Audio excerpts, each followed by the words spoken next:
In 1938, President Franklin Roosevelt's personal struggle with polio, a viral disease that can affect nerves and can lead to partial or full paralysis, led him to create a unique partnership with Dr. Jonas Salk and Dr. Albert Sabin to help fight the disease. President Roosevelt established the National Foundation for Infantile Paralysis as a response to the rise of polio in the United States. Tonight, because of your splendid help, we are making it possible to unite all the forces by starting the work of the new National Foundation for Infantile Paralysis. Indeed, the whole country remains the field of work. Comedian Eddie Cantor coined the phrase March of Dimes, which became synonymous with the foundation. You can lick infantile paralysis with the March of Dimes. Cantor appealed to radio listeners all over the country to send their dimes directly to the White House. Along with Cantor, many prominent Hollywood, Broadway, radio, and television stars served as promoters of the charity. In 1954, 1,830,000 school children participated in the Salk vaccine field trial, organized and funded by the March of Dimes. Donna Pointer, Gainesville March of Dimes Director of Program Services, remembers taking part in the field trial. Well, we were very excited that our school had been chosen, and but we went home with permission forms, and I remember my mother being on the phone with all the other mothers, and they had decided to let me do it, had signed the form, and I got to go down with everyone else. And there was very little crying, actually, given that it was first grade class. And then they gave us our polio pioneer buttons, which we all wore proudly to school every day for, I think, weeks, maybe longer. And my mother had kept this button. And several years ago, when I went to work for the March of Dimes, she said, "You're working for the March of Dimes now, I think you need to have your button." So I still have it. Polio field trials led to the 1955 declaration that the Salk vaccine was safe, effective, and potent. From overcast Ann Arbor, Michigan this morning, humanity received some of the brightest news in all its history. The killer, the crippler, poliomyelitis, is losing the war. The day that we heard that the vaccine had been declared potent and safe and effective, there was euphoria, especially with our school, because we've been part of it. And today, while we're filming this, my grandson, who is now 4 months old, is getting his second polio shot. So I was there when he got the first one, and I was pretty proud that I was working for the March of Dimes. In 1961, the first screening test for phenylketonuria, or PKU, was developed from work funded by the March of Dimes. PKU is a rare condition in which a baby is born without the ability to properly break down an amino acid called phenylalanine. In 1973, April Murphy was the first baby successfully treated in the womb for a birth defect. In 1976, the March of Dimes called for a regional system of neonatal intensive care units, or NICUs, to care for very sick babies. At least 15, maybe 20 years after we first opened the hospital here, and we had just a premature nursery, before we got what we would call an NICU, with the kinds of monitoring equipment, the kinds of ventilators that we need to save small babies, and this kind of thing.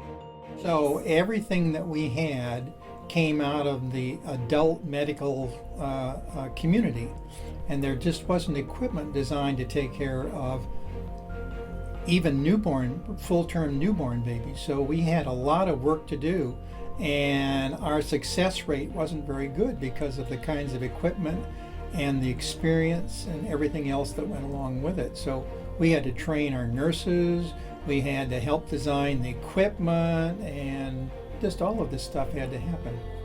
We need all the help we can get, and the March of Dimes played a really critical role in that. In 1985, Daniel Coffey is one of the first infants to be treated with life-saving surfactant therapy developed by the March of Dimes grantees.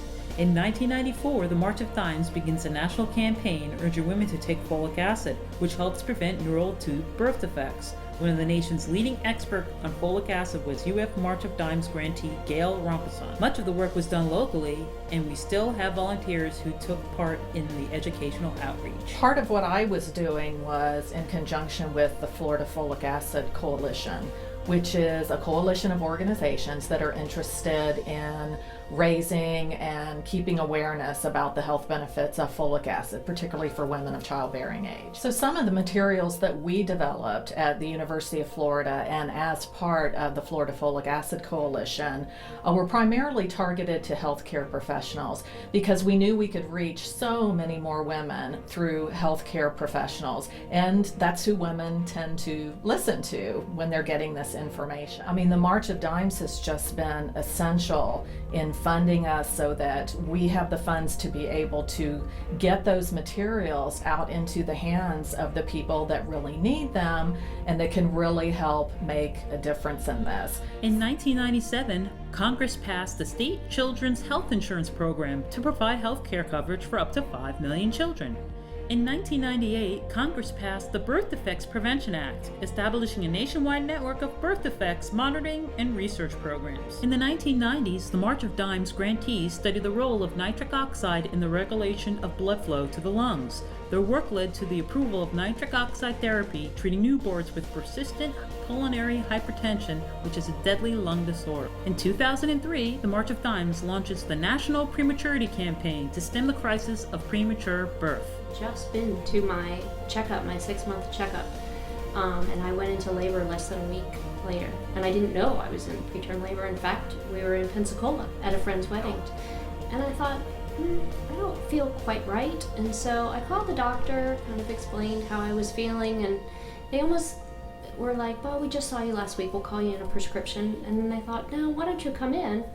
And so I did, thinking, oh, this is nothing. And then I remember these exact words. The doctor says, get me a wheelchair.